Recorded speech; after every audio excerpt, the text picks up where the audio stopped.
Everyone, ನಾನು Sushma. Veg wonders ಚಾನಲ್ಗೆ ಸ್ವಾಗತ ಸುಸ್ವಾಗತ.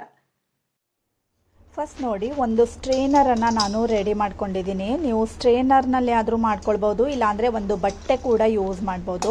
ಆ್ಯಕ್ಚುಲಿ ನಾನಿವತ್ತು 1 ಲೀಟರ್ ಮೊಸರನ್ನು ತೊಗೊಂಡಿದ್ದೀನಿ. ಮೊಸರೆಲ್ಲ ಹೇಗೆ ಹೆಪ್ಪಾಕಬೇಕು ಹೇಳೋದನ್ನೆಲ್ಲ ನಾನು ಗಟ್ಟಿಯಾಗಿರುವಂಥ ಮೊಸರು ಹೇಗೆ ಮಾಡ್ಕೊಳ್ಬೇಕು ಹೇಳುವಂಥದ್ದನ್ನು ಕೂಡ ಈಗಾಗಲೇ ನಾನು ತೋರಿಸ್ಕೊಟ್ಟಿದ್ದೀನಿ. ಸೊ ಮನೆಯಲ್ಲಿ ಮಾಡ್ಕೊಂಡಿರುವಂತಹ ಒಂದು ಒಳ್ಳೆ ಮೊಸರು ಇದನ್ನು ನೋಡಿ ಸ್ಟ್ರೇನರ್ಗೆ ಹಾಕ್ಕೊಳ್ತಾ ಇದ್ದೀನಿ.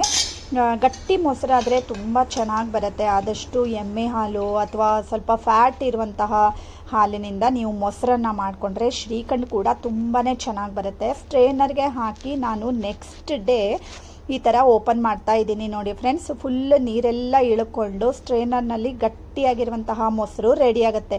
ನೀವು ಬಟ್ಟೆನಲ್ಲಿ ಕೂಡ ಇದೇ ಥರ ಮಾಡ್ಕೊಳ್ಬೋದು. ನೋಡ್ತಾ ಇದ್ದೀರಿ ಅಲ್ವಾ, ಎಷ್ಟು ನೋಡಿ ಗಟ್ಟಿಯಾಗಿರುವಂತಹ ಒಂದು ಹಂಗ್ ಕರ್ಡ್ ಈಗ ರೆಡಿಯಾಗಿದೆ.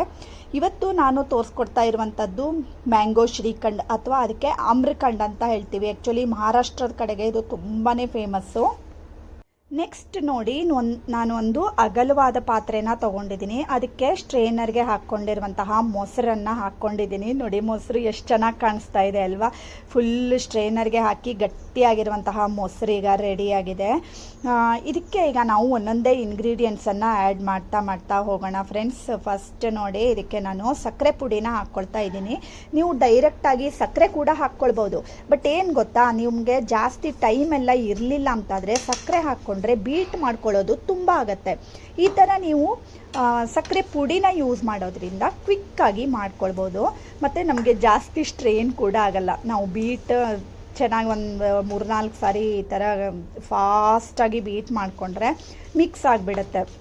2 ಥರನೂ ಮಾಡ್ಬೋದು. ಹಾಗೆ ನೋಡಿ, ಅದರಲ್ಲಿ ಲಂಪ್ಸ್ ಎಲ್ಲ ಇರಬಾರ್ದು. ಆ ಥರ ನೀವು ಗಂಟು ಥರ ಎಲ್ಲ ಇರಬಾರ್ದು. ಮರಸ್ ಔಟ್ ಆದರೆ ಅಂತೂ ತುಂಬಾ ಚೆನ್ನಾಗಾಗುತ್ತೆ ಶ್ರೀಖಂಡ್ ಮಾಡೋದಕ್ಕೆ. ಹಾಗೆ ನೋಡಿ, ಇದನ್ನು ಕಂಟಿನ್ಯೂಸ್ ಆಗಿ ಒಂದು 5ರಿಂದ 8 ನಿಮಿಷ ನೀವು ಈ ಥರ ಬೀಟ್ ಮಾಡ್ಕೊಳ್ಬೇಕು.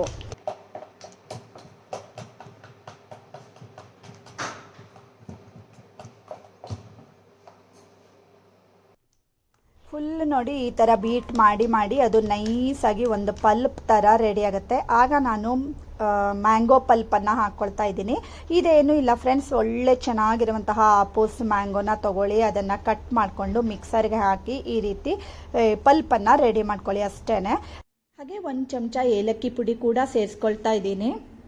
ಈಗ ನೋಡಿ, ಅದನ್ನು ಹಾಕಿಬಿಟ್ಟು ಇದ್ರ ಜೊತೆಗೆ ಚೆನ್ನಾಗಿ ಈ ರೀತಿ ಮಿಕ್ಸ್ ಮಾಡ್ಕೊಳ್ಬೇಕು. ನೀವು ಈ ಥರ ಬೀಟ್ ಮಾಡ್ತಾ ಹೋದಂಗೆ ಅದೇನಾಗುತ್ತೆ, ಫುಲ್ಲು ಒಂಥರ ಸ್ಮೂತಾಗಿ ಬರುತ್ತೆ. ನೋಡ್ತಾ ಇದ್ದೀರಿ ಅಲ್ವಾ, ಎಷ್ಟು ಚೆನ್ನಾಗಿ ಕಾಣಿಸುತ್ತೆ. ಆ್ಯಕ್ಚುಲಿ ಇದು ನೀವು ಚಪಾತಿ ಜೊತೆಗೆ, ರೋಟಿ ಜೊತೆಗೆ, ಈವನ್ ಪೂರಿ ಜೊತೆಗೆ ಎಲ್ಲ ತುಂಬಾ ಚೆನ್ನಾಗಿರುತ್ತೆ ಈ ಆಮ್ರಖಂಡ್ ತಿನ್ನೋದಕ್ಕೆ. ನಿಮಗೆ ಇಷ್ಟೇ ಬೇಕಿದ್ರೂ ಹಾಕ್ಕೊಳ್ಬೋದು, ಅಥವಾ ನಿಮಗೆ ಇನ್ನೂ ಮ್ಯಾಂಗೋ ಫ್ಲೇವರ್ ಜಾಸ್ತಿ ಇಷ್ಟ ಆಗುತ್ತೆ ಅಂತಾದರೆ ಪುನಃ ಇನ್ನೂ ಅಂದರೆ ನಿಮಗೆ ಯಾವ ರೀತಿ ಇಷ್ಟ ಆಗುತ್ತೆ ಅಂತ ನೋಡಿಬಿಟ್ಟು ನೀವು ಈ ರೀತಿ ಮ್ಯಾಂಗೋ ಪಲ್ಪನ್ನು ಸೇರಿಸ್ಕೊಂಡು ಬೀಟ್ ಮಾಡಿಕೊಂಡ್ರೆ ಆಯಿತು. ನೋಡ್ತಾ ಇದ್ದೀರಿ ಅಲ್ವಾ, ಕಲರ್ಫುಲ್ ಆಗಿರುತ್ತೆ. ಯಾವುದೇ ನಾವು ಕಲರ್ಗಳನ್ನು ಯೂಸ್ ಮಾಡಿಲ್ಲ. ಮತ್ತು ನಿಮಗೆ ಇದಕ್ಕೆ ಕೇಸರಿ ಬೇಕೆಂದ್ರೂ ಹಾಕ್ಕೊಳ್ಬೋದು, ಇಲ್ಲಾಂದರೆ ಏಲಕ್ಕಿ ಪುಡಿನ ಹಾಕ್ಕೊಳ್ಬೋದು. ಸೊ ಅದೆಲ್ಲ ಒಂಥರ ಒಳ್ಳೆ ಫ್ಲೇವರ್ ಕೊಡುತ್ತೆ. ಮ್ಯಾಂಗೋ ಪರಿಮಳ ಅಂತೂ ತುಂಬಾ ಚೆನ್ನಾಗಿ ಬರ್ತಾ ಇರುತ್ತೆ. ಪೂರಿ ಜೊತೆಗೆ ಸಖತ್ತಾಗಿರುತ್ತೆ ಫ್ರೆಂಡ್ಸ್. ನೋಡಿ, ಒಂದು ಬೆಸ್ಟ್ ಶ್ರೀಖಂಡ್ ಈಗ ರೆಡಿ ಆಗಿದೆ. ಹಾಗೆ ಇದನ್ನು ಒಂದು ಸರ್ವಿಂಗ್ ಬೌಲ್ಗೆ ಹಾಕ್ತಾ ಇದ್ದೀನಿ ಫ್ರೆಂಡ್ಸ್. ಯಾರಾದರೂ ಗೆಸ್ಟ್ ಬರುವಾಗ ಅಥವಾ ನಮಗೆ ತಿನ್ನಬೇಕಂತ ಅನಿಸಿದಾಗ ಎಲ್ಲ ನಾವು ಈ ರೀತಿ ಮ್ಯಾಂಗೋ ಸೀಸನ್ನಲ್ಲಿ ಶ್ರೀಖಂಡನ್ನು ಆಮ್ರಖಂಡನ್ನು ಮಾಡ್ಕೊಳ್ಬೋದು. ಅದರಲ್ಲೂ ಇನ್ನೊಂದು ಟಿಪ್ ಏನಂದರೆ ಫ್ರೆಂಡ್ಸ್, ನೀವು ಶ್ರೀಖಂಡನ್ನು ಯಾವಾಗಲೂ ಫ್ರಿಜ್ಜಲ್ಲಿ ಇಟ್ಬಿಟ್ಟು ಫುಲ್ ಕೋಲ್ಡ್ ಮಾಡ್ಕೊಂಡು ತಿನ್ನೋದಕ್ಕಂತೂ ಎಷ್ಟು ಸಖತ್ತಾಗಿರುತ್ತೆ ಗೊತ್ತಾ. ಖಂಡಿತ ನೀವು ಒಮ್ಮೆ ಈ ರೀತಿ ಆಮ್ರಖಂಡನ್ನು ಮಾಡಿ ನೋಡಿ. ಹೇಗೆ ಬಂತು ಹೇಳೋದನ್ನು ಕಮೆಂಟ್ ಮಾಡಿ. ಮತ್ತು ನಿಮಗೆ ಯಾವ ರೀತಿ ಡೆಕೋರೇಷನ್ ಬೇಕಂತ ಆ ರೀತಿ ಡೆಕೋರೇಷನ್ ಕೂಡ ಮಾಡ್ಕೊಳ್ಬೋದು. ಇವತ್ತಿನ ಈ ಆಮ್ರಖಂಡ್ ಇಷ್ಟ ಆದರೆ ಗೊತ್ತೇ ಇದೆ ಅಲ್ವಾ ಫ್ರೆಂಡ್ಸ್, ಲೈಕ್ ಮಾಡಿ, ಶೇರ್ ಮಾಡಿ ಮತ್ತು ಸಬ್ಸ್ಕ್ರೈಬ್ ಮಾಡಿ. ಇನ್ನೊಂದು ಒಳ್ಳೆ ವಿಡಿಯೋ ಜೊತೆ ಬರ್ತೀನಿ. ಎಲ್ಲಿವರೆಗೂ take care. Thank you for watching.